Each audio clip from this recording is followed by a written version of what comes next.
कौन जाता है कोहिनूर हॉस्पिटल? कोई नहीं, पीछे घूम क्या है पूरा? अभी सीधा 4 बार बैठा है, सीधा 4 बार बैठेगा तो कोहिनूर का नहीं बैठा सकते ना। क्या बेटा? सीधा 4 बार बैठा है।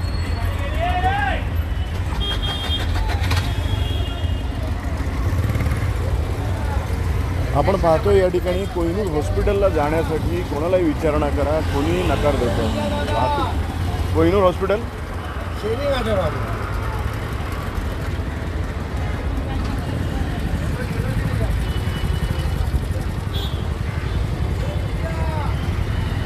ये कोहिनूर हॉस्पिटल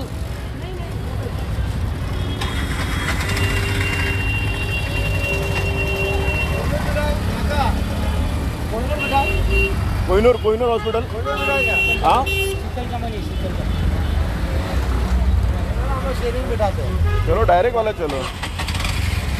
आपण पाहिलं या ठिकाणी शेवटी डायरेक्टसाठी त्यांना सांगितल्यानंतर हॉस्पिटलचे चलो ना. 8 रुपये होणार. हा चला तुम्ही चला.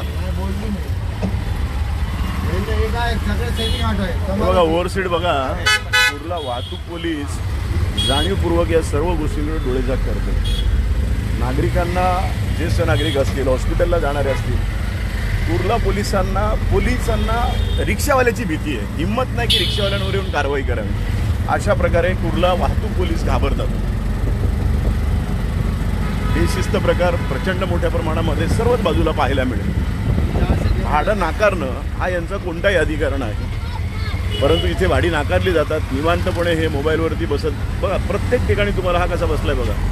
आसन व्यवस्था बघा, यांच्या स्टाईल बघा. गुटखा महावत्रा बघा, हा गुटखा महावत्र होलसेलने खात, याला काही करू शकत नाहीत. हे पोलीस आणि RTO विभाग भ्रष्ट असल्यामुळे फक्त हा सर्व कारभार आहे, बाकी काही सुद्धा नाही. शिस्त लावायची म्हटली तर शिस्त लागू शकते. कडक कारवाया केल्या. ज्या ठिकाणी मीटर तर मीटरची लाईन वेगळी असेल, शेअर रिक्षा असेल तर त्याचे दरपत्रक लिहिलेले असतील, कुठे कुठे जाणार त्याचं दरपत्रक लिहिलेलं असेल. पण अशा प्रकारे कुठेही शिस्तबद्ध कारभार हा या ठिकाणी, आणि रिक्षा चालकालाच पटतंय हा विषय. असं नाही की रिक्षा चालकाला हा विषय पटत नाही आहे. फक्त वाहतूक पोलीस चिरीमिरी करतात, हा सर्व कारभार डोळेझाक करतात. परिवहन विभागाची तर हिंमत नाही आहे या ठिकाणी येऊन कारवाई करण्याची. एका बाजूला वारंवार पत्रव्यवहार केल्यानंतर BKCची लाईन फक्त लांब केली, पण ज्येष्ठ नागरिक, महिला भगिनी यांना न्याय देणार कोण? आता मलाच हॉस्पिटलला जायचं आहे, चला मी तर 15 मिनटं थांबलो देखील, पण एखादा जर खरोखर ज्याला हॉस्पिटलला अर्जंट जायचं तर त्याची अवस्था काय होऊ शकते, त्याची चिडचिड काय होऊ शकते, मग त्याच्यावर वाद निर्माण होऊ शकतो. मग हे किती चुकीचं आहे. विशेषतः समजा एखादी गरोदर महिला असेल, एखादा ज्येष्ठ नागरिक असेल, किंवा एखादा खरंच आजारी पडला असेल, रेल्वेतून समजा एखादा आजारी पडला आणि त्याला रुग्णवाहिकेच्या ऐवजी रिक्षामधून त्याला हॉस्पिटलला जायचं नाही जाऊ शकत, तर या सर्व शिस्तीला कुर्ला वाहतूक पोलीस शिस्त लावणार का?